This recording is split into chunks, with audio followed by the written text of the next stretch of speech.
In the last video, we saw the results of Sejun making a deal with the mother bear. In exchange for feeding her baby and she was protecting him in the cave, and he could expand his farmland to the area outside the cave. But it was easier said than done as the land was stony, dry, and barren, and they were somehow removing all the stones from it thanks to the baby bear's help, who was now almost as tall as Sejun. But he was causing more trouble than he was helping them, and he dug out and ate all the sweet potatoes they had just planted. Meanwhile, Theo had finished another round of cherry tomato auctions on the 38th floor and met Kim Dongshik there, who wanted to tell him that the contract was successfully carried out and took a picture with him in exchange for a packet of red chili powder. That did not sit very well with the cat. So when he went to the 75th floor market to upgrade his bundle, he stopped by a food vendor and then ran into the Inspector Zerath in disguise, who desperately wanted to talk to him. She offered to treat him to food in exchange for saving her from Scaram, but Theo refused. When all her methods to tempt him to talk with her failed, she began begging him to teach her his merchant skills in front of the public. Theo was flattered when she called him a cool and awesome wandering merchant, and he allowed her to accompany her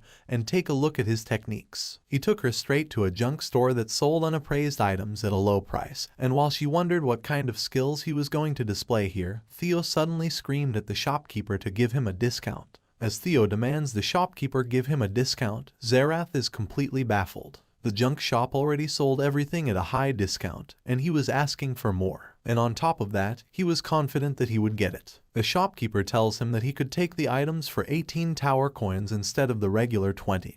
And Zerath is speechless because Theo's tactic worked. But he is not satisfied with that and demands more discounts, and now the fox can't believe it anymore. The shopkeeper is impressed at the cat merchant's boldness and tells him that he cannot go lower than 15 tower coins. But Theo demands that he take only 13 tower coins. He promises to come here very often if he gives him this discount, and the shopkeeper laughs at how determined he was. He says that it has been a long time since he met someone so amusing and agrees to sell the wares for only 13 tower coins. As Theo celebrates, Zerath cannot understand what just happened, and then he turns to ask her if she just saw what he did. She tells him what he wants to hear and calls him cool, and as she claps for him, she knows that he was just being stubborn. Then Zerath asks Theo what he was planning to buy here in the first place, and he takes a look around as he tells her that he will decide it soon. It does not take him long to find what he is looking for in an old wooden box, and he shows off a straw hat to Zerath, saying he was planning to buy this. She cannot believe it and asks Theo if he was serious about buying that thing, and he replies that he was serious, but asks why she was reacting like that. Zerath asks him if he cannot see what was wrong with his choice because he did not even select a weapon but a worn-out straw hat that definitely had to be junk. The shopkeeper hears her words and asks her if she has any complaints about his shop, and she is taken aback as she says there is nothing like that.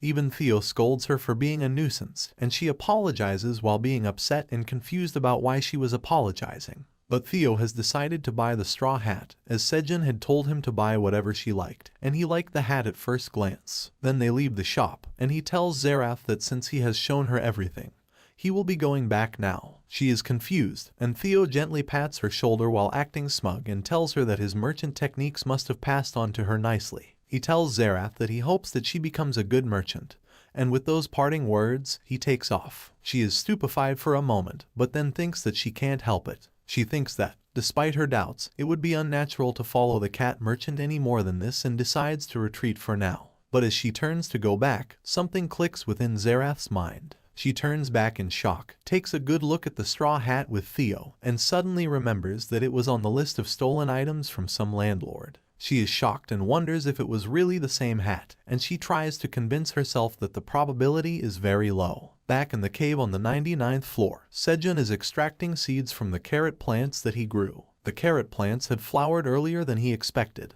and they had produced nice seeds. He thinks that he will plant half of them in the cave and the other half on the land. Recently, the carrots in their storage have been quickly getting less because of the baby bear, and now the rabbits have started to become impatient, so planting more carrots would be a good idea. Then suddenly the cart rabbit and black warrior rabbit called out Sejun because they had caught fish, and it was breakfast time. He thinks for a while about the menu, decides to go with fish soup, and asks the black rabbit and the sickle rabbit to clean the fish. Sejun wants to make a soup especially for the mother rabbit, who is pregnant and has very little appetite these days, and he goes to get some fresh cherry tomatoes to use. He harvests a bunch of them using his named dagger, and that gives him the usual amount of job XP and the harvest skill proficiency. But now that the proficiency of his skill harvest has finally increased to its limit, it goes up from level 3 to level 4.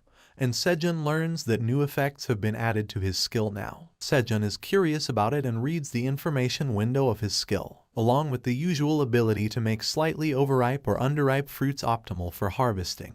He has the bonus ability to increase the level of his harvested crops by 1 level. Although the system mentions a very low probability of this happening and it sounds ambiguous, Sejun is pleased that he can occasionally have higher level crops. He is happy just thinking about being able to eat even tastier cherry tomatoes. But then he wonders if there are additional effects to skills when they reach level 4, or was it just with the harvest skill? And he realizes that he can only find that out by leveling up his other skills in the same way. Then the father rabbit calls him, telling him to work quickly.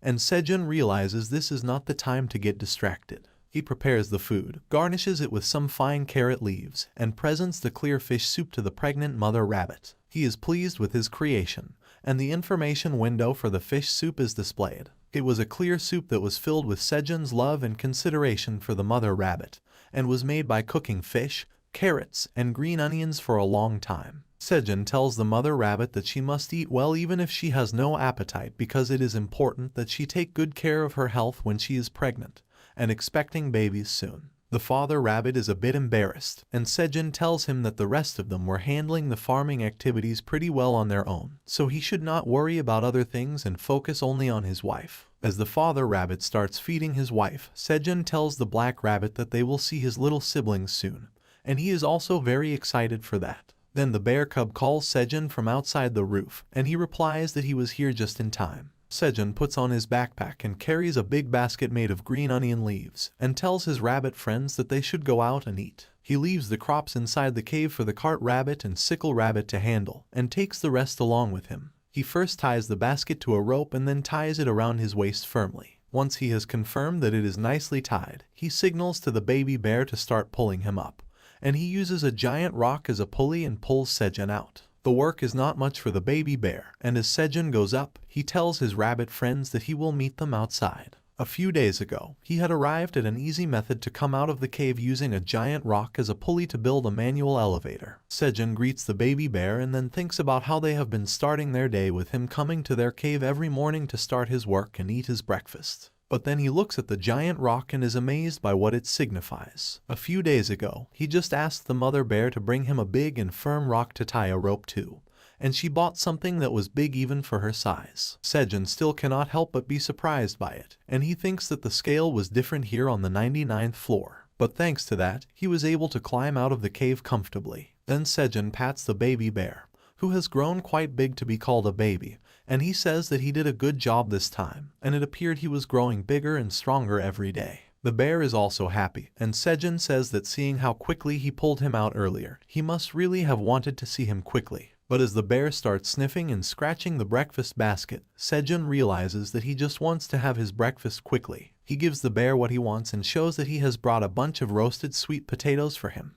He says that the bear has always eaten them raw, so he wants him to try the roasted ones too. Sejun had left some of the sweet potatoes he cooked last night, and the manager sulked about that too. But the bear is not even listening to him as the taste of the sweet potatoes blows him away completely. He is amazed and starts eating them quickly, including the onion leaf cover outside them. Sejun tells him to slow down, but by then, only one sweet potato is left. The baby bear has an idea, and he runs with the sweet potato in his mouth and then begins digging around. Sejun asks him what he was doing, and the bear proudly points towards the roasted sweet potato he has just planted in the soil. As he covers it with soil and pats it, Sejun asks him if he was planning to eat the sweet potato after it grows, and the bear proudly says that it was correct because he has finally learned the concept of farming. But then Sejun and the rabbit start laughing and rolling on the floor, and the bear is shocked. They can't control themselves, and Sejun calls him cute as he gets up and explains what the bear was doing wrong. He tells him that the sweet potato won't grow just because it was planted in the soil because the concept of farming does not work with cooked food.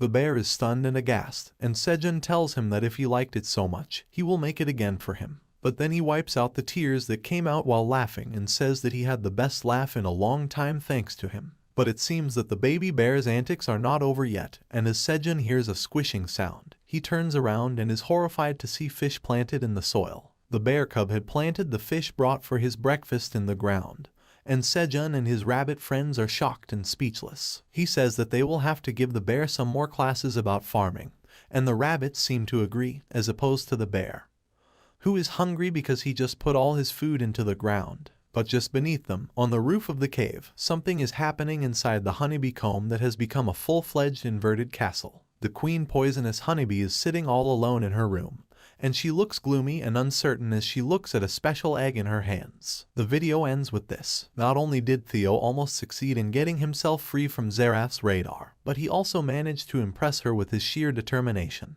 But now that she has found something else to find, will she leave the cat merchant so easily? On the other hand, what kind of baby rabbits will be born this time? And what will come out of the egg the queen bee is holding so seriously? Let us find out the answers soon. So if you enjoyed the video, leave a like and comment, and also subscribe to our channel for more videos like this.